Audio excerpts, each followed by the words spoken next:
So with that, I'm going to introduce our first speaker. Certainly, he is very, very experienced in trade, Mr. Patrick Cohen from the Department of Commerce, and he's actually the director of the Trade Promotion Coordinating Committee, Secretariat, and obviously with this level of involvement, he's covering, I think, working closely with 20 different agencies to promote trade, promote export, and also encourage participation, state, federal, in their export strategy, and certainly also the working on commercial strategies in countries like China, India, and I think most recently Africa in infrastructure. Mr. Cohen also had the last 3 years had two key positions, one being Deputy Assistant Secretary, and the other one being Acting Director of Trade Promotion. So with such a strong trade background, really, I think we are very privileged to have him just touch base on some of the initiative, one of which is very key, the National Export Initiative of the administration. With that, I'm going to ask Kurt to come up. And before that, I just read an article a couple of days ago that Australia is thinking about investing heavily in cybersecurity. And one of the components to it is the trade aspect. So with that, Kurt. All right, thank you. Thank you very much, and good afternoon to everybody. And May, thank you for having me here and allowing me to come talk and to talk with such a distinguished panel and such a great audience. And the questions you've been getting all day have been great. And Henry, I do like for marketing purposes, I like that comment you had about the fun is in Asia.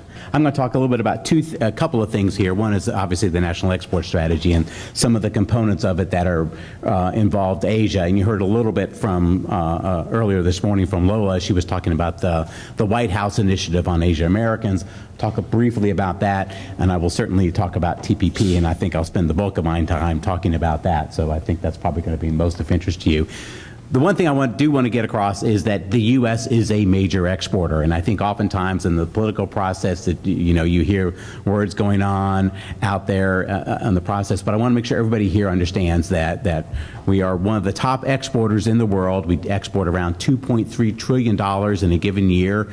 We have been setting records for about 4 or 5 years. The last 2 years, obviously, because of the slowdown around the globe, they haven't been record years, but they've been maintaining steady. And I should also say the volume of trade. So if you make a distinction between the dollar value, the value of the good that's being transported versus the volume, the actual number of containers, we've actually maintained the same number of containers being shipped overseas. So the volume of trade in the U.S. has actually either maintained or slightly increased in the past 2 years, while the value hasn't kept up there. But these are really important things to consider. We've been talking a lot to U.S. companies all around the U.S. because one of our bigger concerns is, despite the high value of trade and the volume of trade, we think there's a lot more U.S. companies out there that could export, and we want to make sure that folks tap into the growing demand overseas for U.S. goods and services, but also the number of consumers, and I'll talk a little bit more about that in just a bit, number of consumers that are going to be coming online in the next couple of years, the next decade or so around the world, and that's where the real market is. The real market is really outside the U.S. We've only got about 80% of the world's purchasing power in the U.S. I mean, about 20%. The rest of it is outside of the U.S. And so that's really where the growth is. We're interested in helping companies to export from the U.S. standpoint, from the federal government standpoint. It's because those jobs pay higher. They actually, companies that export actually go bankrupt less frequently than companies that don't export. And in fact, they also provide much more productivity, and their technology use is much higher than exporting firms. So these are things we're all interested in. And before I go into TPP, on the Asia Pacific thing, as part of our looking out at the composition of U.S. exports, one of the things we've noticed, and I talked about earlier about wanting to get more companies to export, is we've been trying to do a lot of market segmentation. So looking at the demographics around the U.S., we really see there's an opportunity with our diaspora community and trying to get more of our diaspora community to exporting. A lot of them already are engaged in exporting back to their home countries, but we're trying to get them to focus on regional areas. So if you're exporting, for instance, we've got this Look South initiative where we're talking to a lot of companies that are exporting to Mexico and trying to get them to consider other markets in Mexico. When our commercial officers in Colombia come up to the U.S., they often target the Colombian community, but not to, they will target a non-Colombian community, but a Latin American community to try to convince them to come down to Colombia and export to Colombia. So trying to think broadly about the diaspora community and getting them to engage in more exporting, and that's where the White House initiative comes in. We realize using that as a way to get into the Asian community and get them to thinking more about exporting and to more about markets in Asia, and that's been driving a lot of the trade missions and things as we go forward. So turning to TPP here. Just what is TPP? I think I'll go quickly through this part. Most of you know what it is. It's the Trans-Pacific Partnership. It's really with countries around the Pacific Rim for the most part, and we're trying to really try to capture that growth that I talked about, that middle-class consumers. We're estimating that up to 1 billion to 1.5 billion more middle-class consumers will be coming forth, mostly in Asia, in the next 10 years. So we want to make sure U.S. companies and our partners in the Asia-Pacific region are able to gather a portion of that growth. Going forward, in the U.S., about 4.2 million U.S. citizens are employed in exporting businesses related to the Asia-Pacific region.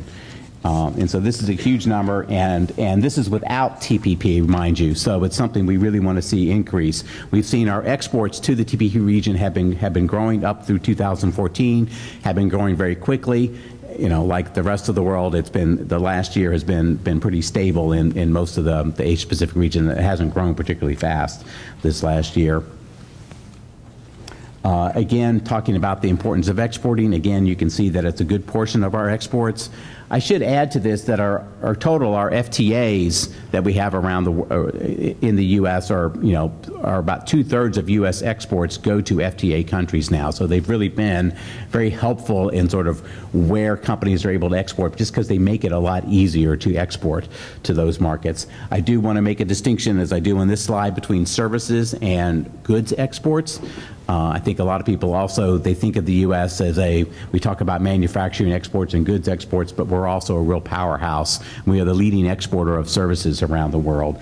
And I think, I'll talk a little bit about it in just a second, you heard from earlier in the panel from the gentleman from eBay, the U.S. is very competitive in services, and the TPP agreement specifically has a number of carve-outs that will really help companies in the services area. One thing that when you hear people talk about the TPP, they talk a lot about manufacturing, they talk about a drop in tariffs, they talk about employment rates and things like this, but no one talks about also the investment angle in TPP. So one of the things that we see in TPP is the supply chain, what the impact on the supply chain for companies because of the TPP itself. So it's going to make things much easier, goods to move around. And we think that we're going to see a lot more investment into the U.S., into the TPP as a region from companies outside of the TPP, because they want to be able to capture the benefits that accrue to companies that make the majority of their product in the TPP, in one of the TPP countries. I was doing a panel, we were giving a talk about TPP to an advisory committee, and there was a gentleman there from California who had a company, and he'd already been approached by 2 Korean companies who wanted to start buying his product to incorporate into their final product, because even though we have an FTA with Korea, they wanted to have more content from a TPP country into their product so they could sell to Singapore, Malaysia, Vietnam, the other potential members of the TPP, as well as Latin America. So this is another aspect of the TPP that I think people are not really talking about, is sort of that supply chain. We do see a lot of investment from companies in the TPP region in the U.S., and we expect that will also accelerate. And the last slide that I want to talk about is sort of small business. You heard the gentleman, as I mentioned earlier, from eBay talked a little bit about sort of what he saw in the TPP, but there are a number of aspects that I think that people don't really talk about. Yes, it cuts tariffs on about 18,000 U.S. industrial goods. But there's other aspects of it that are particularly meaningful for small businesses that we see. One is cutting red tape. Shipping becomes much easier, much more transparent.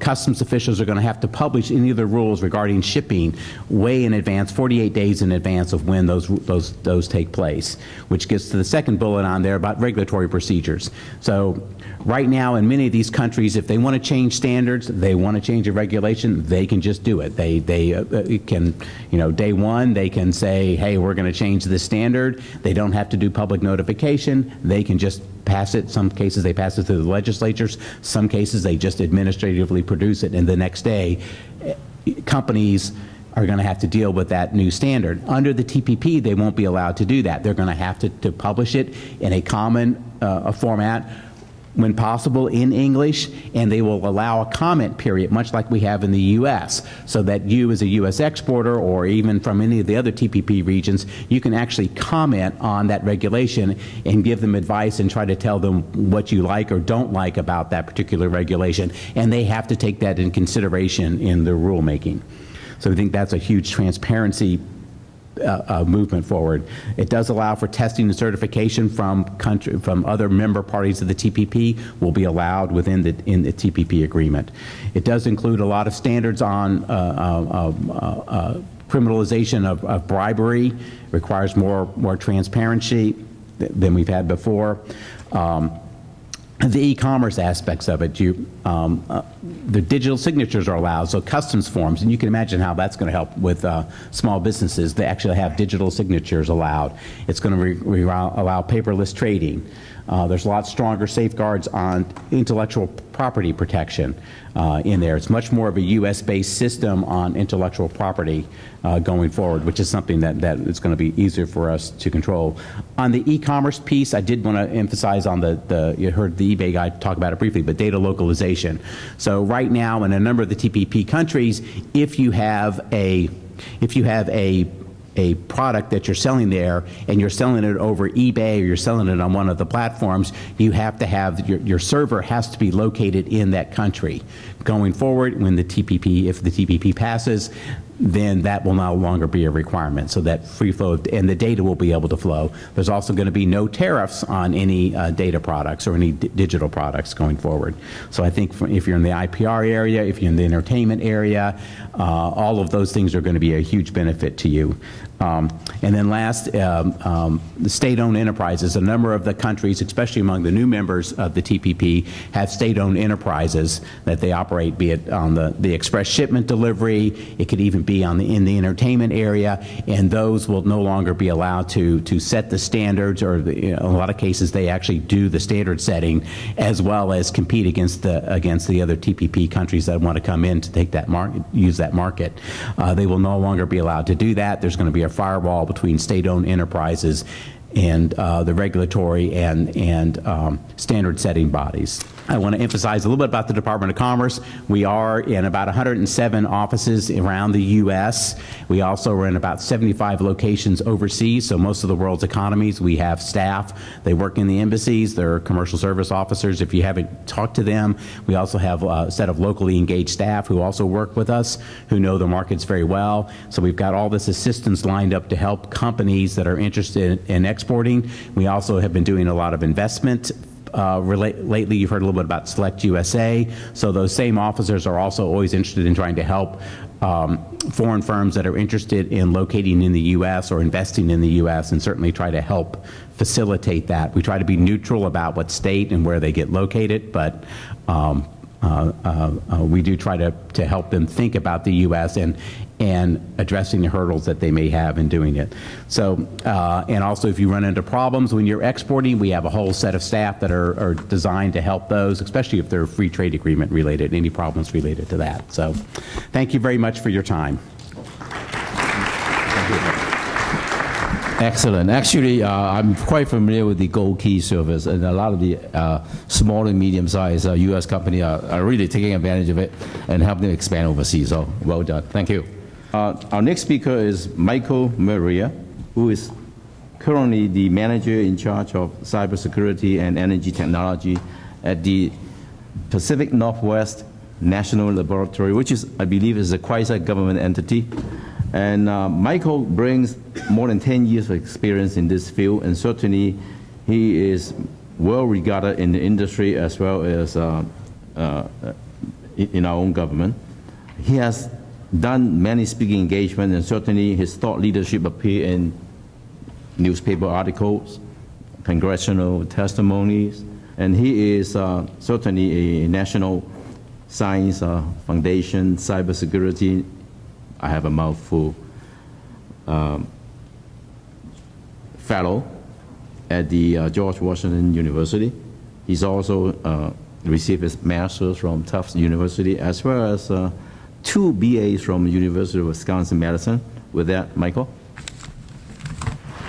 It's great to be back to SAUPO. A lot of familiar faces here. On an earlier panel, we talked about new social networks to help connect U.S. and Asian businesses, and a number of the typical social networks came up, LinkedIn and Facebook. There's an important network, social network that I think we forgot, and that's Dr. May Gao and KSU and SAUPO. So let's give a warm round of applause for May for connecting all of us here today. It's great to be back. So since I'm from a national lab, I want to start out by conducting a really short experiment, and I'm going to need all your help. So by a quick show of hands, how many of you are from organizations that are either cyber or energy organizations? Okay, we got one person here. So let me rephrase that a little bit. How many of your organizations require electricity or cyberspace to function? Okay, that's very helpful. So hopefully after I discuss some of our initiatives, some of the opportunities we're working on and challenges at the Cyber Energy Nexus, I'll get everybody's hand up. So let's start with that experiment. I don't think we're going to have to ask the same question again at the end. So Pacific Northwest National Lab is a DOE Office of Science laboratory located in Richland, Washington. We have an annual operating budget of about $1 billion and 4,000 staff, global staff. A lot of our researchers and scientists are from Asia. A number of them hold multiple patents and PhDs. Our mission is to transform the world through courageous discovery and innovation. So PNNL has a number of new initiatives focused on securing and optimizing energy technology and electricity, infrastructure, and smart buildings and smart cities. These initiatives explore over-the-horizon solutions at the Cyber Energy Nexus and present a number of trade, partnership, and market opportunities that I'm going to discuss here today. One of the big takeaways here from my presentation is that all modern organizations are both cyber and energy organizations. And what you can see from this slide is that cyber, or telecom, and energy infrastructure, be it smart buildings, generation, transmission, distribution, as well as devices now inside our buildings, inside our home, they're all becoming digitized and networked. And certainly one of the best places to see this convergence is in smart buildings, which really weave together cyber and physical systems into the digital fabric that connects cyberspace, society, and all of our critical infrastructures. So we see this in health and finance and energy and defense. And really this convergence of technology, of man and machine and sensors and systems that can help optimize our city, saving natural resources, reducing costs, increasing efficiencies. But if security is not prioritized, it can also make our critical infrastructures and our society more vulnerable to cyber attacks. But before we get into the opportunities and challenges, let's look a little bit closer at some of the numbers we're dealing with here. Okay. So in the United States, buildings account for about 1/3 of total energy use, about 1/3 of greenhouse gas emissions, raw material use, and waste output. Similar numbers you'll see in Asia. And because of that, there's been a huge boom in building automation systems and smart energy technology that can help reduce the costs of this energy consumption, and they really provide a quick return on investment. So it's no surprise that this market is growing to about $26 billion by 2019. At the same time, these investments in smart building technology and energy efficiency technology can offer a potential gross energy savings worth more than $1.2 trillion and can help reduce energy consumption by 23% of projected demand and abate up to 1.1 gigatons of greenhouse gases annually. So certainly you see there's a huge opportunity here with smart energy technology, with building automation systems and controls.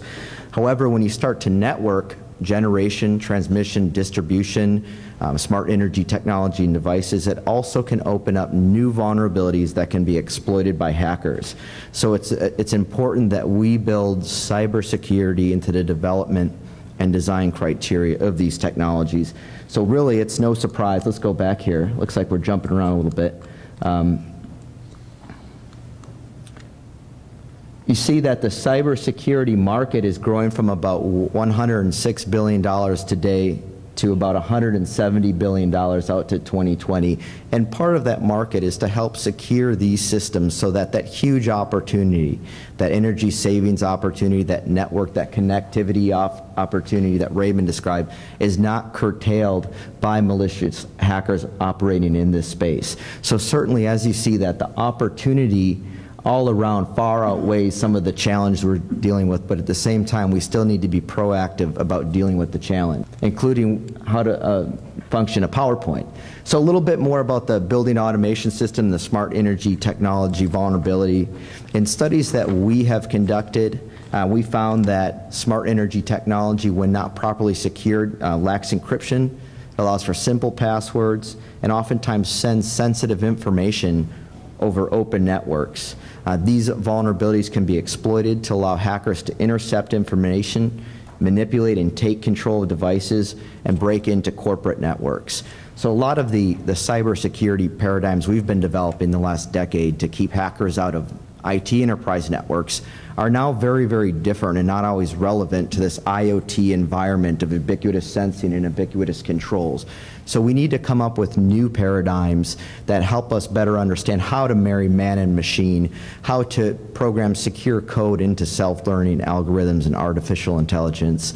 And that is going to take a lot of brilliant minds from different backgrounds. And that's one of the things we do at the lab, is we bring people from around the world, scientists and researchers, and we put together small multidisciplinary teams to really solve these complex challenges and develop over-the-horizon solutions to these challenges. One of the initiatives we have right now, the Department of Energy Buildings Technology Office has asked us to develop the National Buildings Cybersecurity Framework to help better understand how to identify, protect, detect, respond, recover, and mitigate threats to building automation systems, so buildings and smart cities. We are working on that right now. As part of that initiative, we have developed a building cybersecurity working group, and that's something that I'd like to present to all of you today. If you're interested in getting involved, I think any holistic cybersecurity solution really brings together government, industry, and academia to solve complex problems. So please let me know afterwards. We have one of our follow-up meetings for the Building Cybersecurity Working Group in August. Would love to see some of you there. Another tool that we have developed at the lab is called the Building Cybersecurity Maturity Model. Originally, this came out of a White House DOE initiative that wanted to better understand how to secure power grids and electricity infrastructure. We found that when you network and digitize all of this critical infrastructure, incredible new value is created, energy efficiency, conservation, but again, there's a lot more areas and points that can be used to expand the attack surface. What we did is we took ESC2M2, developed by, again, DOE, White House, and PNNL, and we tailored it specifically to buildings. So we can go inside a large building or facility, and in about 2 hours we can conduct a building cybersecurity assessment looking at 10 critical cyber domains and give real actionable results to building managers on what they can do today with limited resources to make their buildings more secure and more robust and more resilient. And it's interesting performing these assessments too, because again, a lot of organizations, they will have cybersecurity policies and practices and risk management frameworks in place. But when you start to ask them about, well, what are you doing to secure your building automation system, which connects in to your IT enterprise network or your remotely controlled HVAC systems that a third party manages for you to save on energy consumption. And oftentimes, building operations managers, they'll point and they'll say, well, that's IT's job. When you go talk to IT and the security folks, they say, well, don't worry, the buildings managers are all over that. They have a plan in place.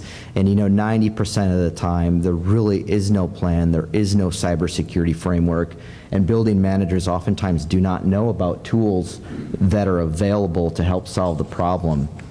Finally, when we talk about cybersecurity, I think it's, two grand challenges really come out. When we talk about cyber and energy is one, cybersecurity oftentimes reduces the functionality, reduces the ease of use, reduces the interoperability, and increases the cost. So if I go to the C-suite and say, I have this great idea, cybersecurity idea, that's going to increase your cost, reduce your functionality, your interoperability, and what they'll say is, okay, well, how much will that make? Will that make us more secure? How do you quantify the threat reduction?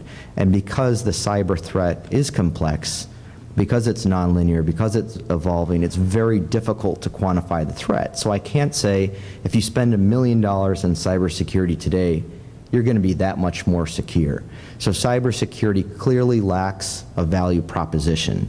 The second challenge is what I mentioned before, is that as we network and connect smart energy technology and our infrastructures, we create tremendous new value. And that's not going away anytime soon. Convergence is here. Our cyber and physical systems, man and machine, industrial control systems, they're going to be networked. There's just too much value in there. But in doing that, again, you expand the attack surface. So one of the things that I'm working on right now with my colleagues at the lab is to take an open source facility energy decision system that is a DOE software that will examine your building envelope and find some immediate ways that you can save on energy consumption and reduce waste, reduce greenhouse gas emissions. It's a proven piece of software, and we've had what we've done to that is we've added multiple layers of cybersecurity. So when I'm looking at your building controls and your sensors and your networks, I can say, well, not only is there an immediate opportunity to reduce your energy consumption, I'm also going to give you some immediate recommendations on how you can secure those networks so we don't curtail this tremendous opportunity in front of us. So that's, that tool is called CS Feds, or the CS Cybersecurity Facility Energy Decision System. And part of the reason, one of the most important things for any government project to be successful is you really need a good acronym. So that's important. So CS Feds. If you're interested in PNNL conducting a CS Feds audit or a building C2M2 audit, or if you're interested in shaping the national discussion around developing a building cybersecurity framework, please let me know. We'd love to get you involved. Thank you.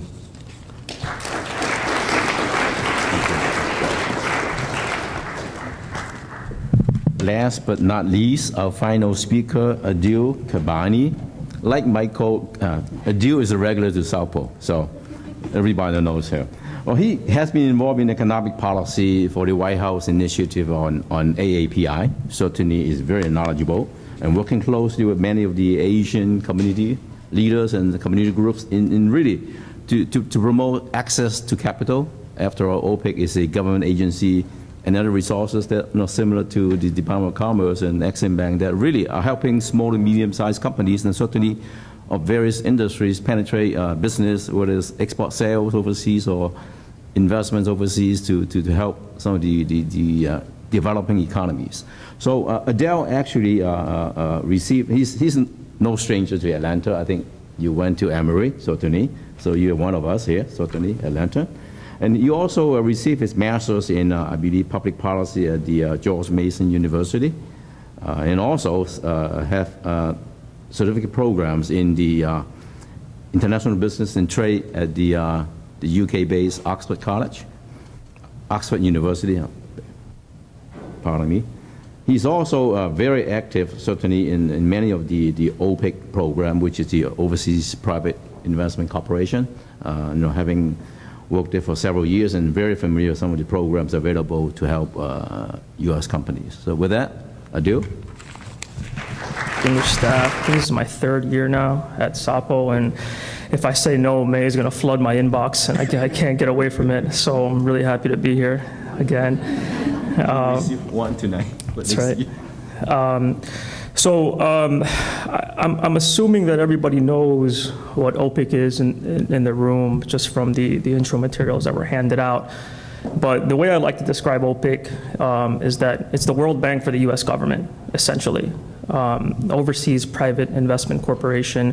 We're the U.S. government's development finance institution. We were launched in the early 70s, and we're open in over 150 plus countries.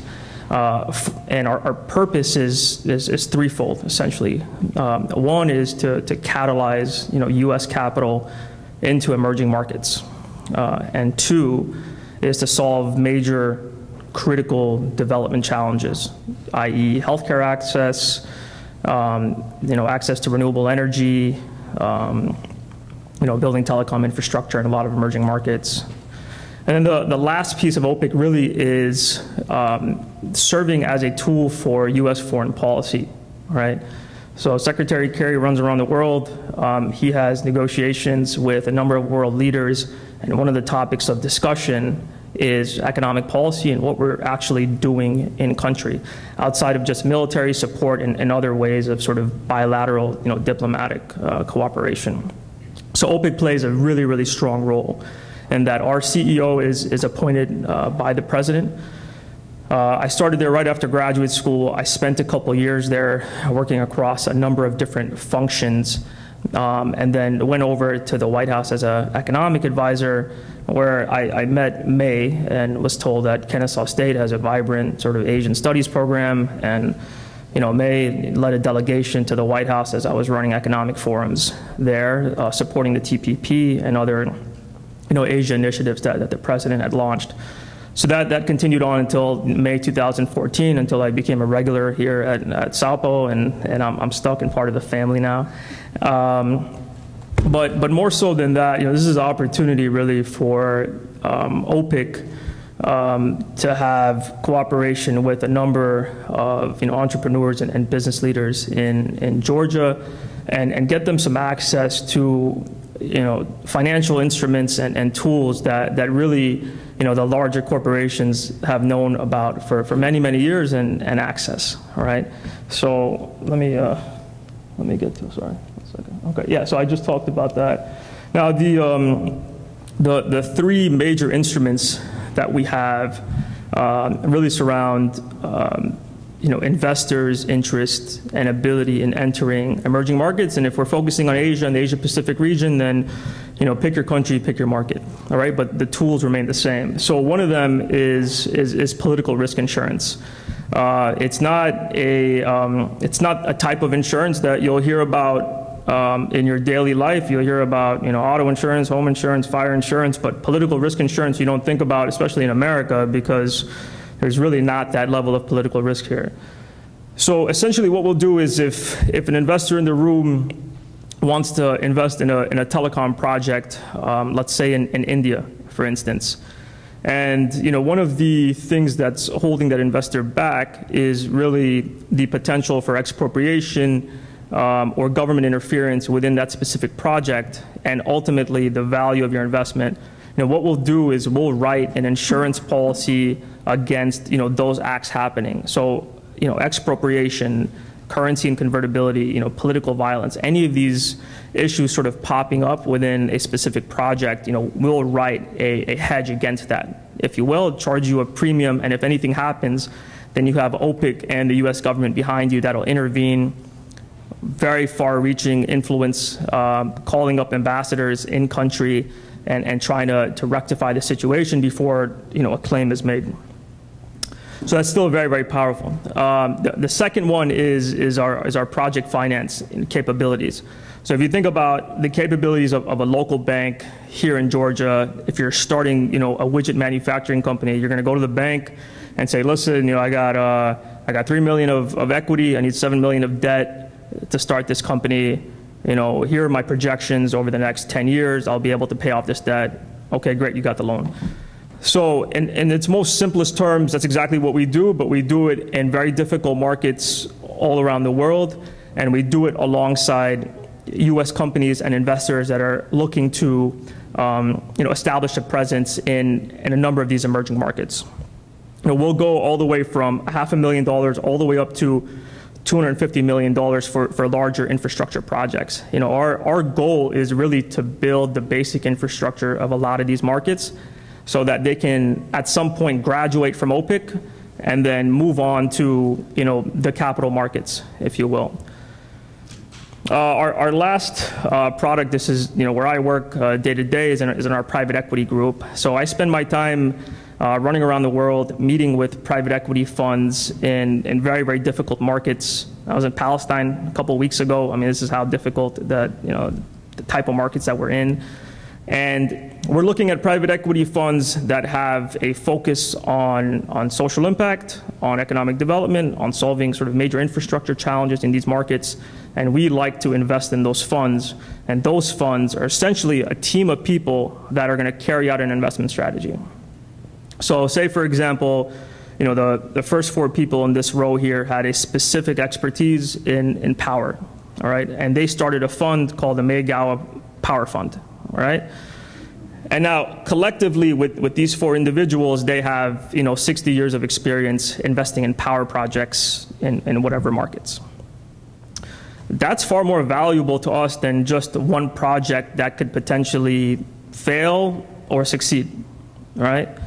Now, what this power fund is going to be doing is investing in 8 to 10 projects across the Asia-Pacific region. Now, with one investment into a fund, we can extend our reach across the Asia-Pacific region, have an equity position, not just in the fund, but in all these different projects. Now, if 3 of the projects fail, then there's another 7 that succeed, and then OPIC gets paid back in proportion to its invested capital. So you take that and you multiply it times, let's say 50, and we have a team of about 15 people like within our group. There's pretty sizable impact there, right? Instead of going from project to project. So there's a number of different instruments that are out there at your disposal for those risk takers in emerging markets. Last week I was at the World Bank IMF meetings as an OPIC delegate, and there was a number of entrepreneurs and finance ministers and heads of development banks from around the world that were there. And one of the issues that came up really was access to capital for a lot of these entrepreneurs and investors. And it hit me that the infrastructure is in place. You have the World Bank, you have the Africa Development Bank, Asia Development Bank, OPIC, the Latin American Development Bank. I mean, that infrastructure is in place. There's a lack of risk takers and bankable deals and people that are spending time like Sozo to put together these partnerships, raise some equity, and then come to guys like myself and other development banks to say, hey, we have something that we're really committed to over the next 10 to 15 years that's going to have a transformative impact in country, and for us to get behind them. All right. So I talked about some of this here. This is a sample of a couple of projects that we've just recently invested in that have been board approved. I'll start with the bottom one because that's the most recent one that I worked on. So we just committed $150 million to the Abraj Growth Markets Health Fund. So this is an amazing case study of innovation and impact. A lot of us come from a number of these Asian markets where healthcare access, especially in rural areas, is just not there, and it's a big issue. And you can blame the government for everything, and sort of walk away and say, hey, nothing's going to happen.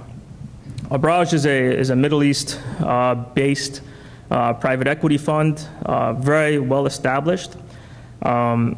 And what they did was they partnered with Bill Gates, the head of this fund, and Bill Gates had met at a conference. They had a really interesting conversation about healthcare access. Bill Gates obviously spends a lot of his time doling out grants to very transformative projects.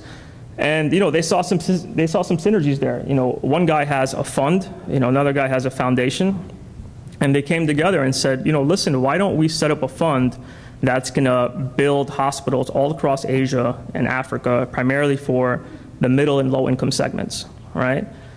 And not looking at it from like a charitable standpoint, they were looking at it from a financial standpoint and a development standpoint. Like we can make 20% plus returns, which would be of interest to other investors. And we can also build a healthcare system all across these markets. So what this fund did is they hired about 26 people. They brought in doctors and just amazing minds, investment professionals. And they went out raising money from guys like us at OPIC, you know, the World Bank, CDC, which is the UK development institution. And, you know, because they had such a strong case and such a strong team and strategy, you know, a lot of people ponied up money. And now over the next 10 years, that infrastructure is going to be built, and that's through the fund sort of platform. Here are a couple other projects as well from a debt standpoint.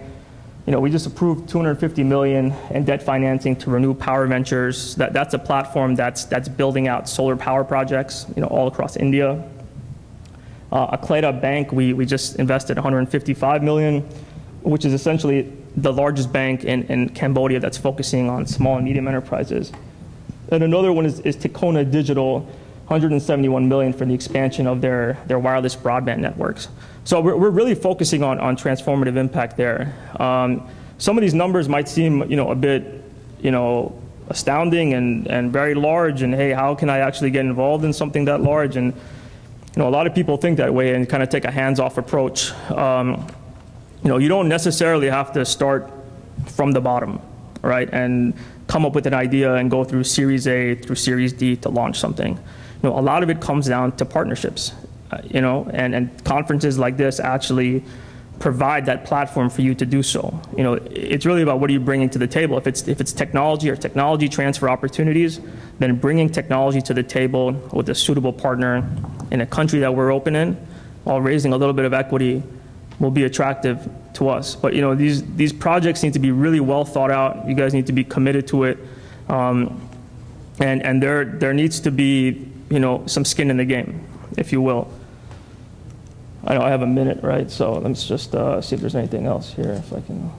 All right. So how do I partner with OPIC? You know, I just talked about this, and I'm happy to email the presentation over to May to get out to you guys.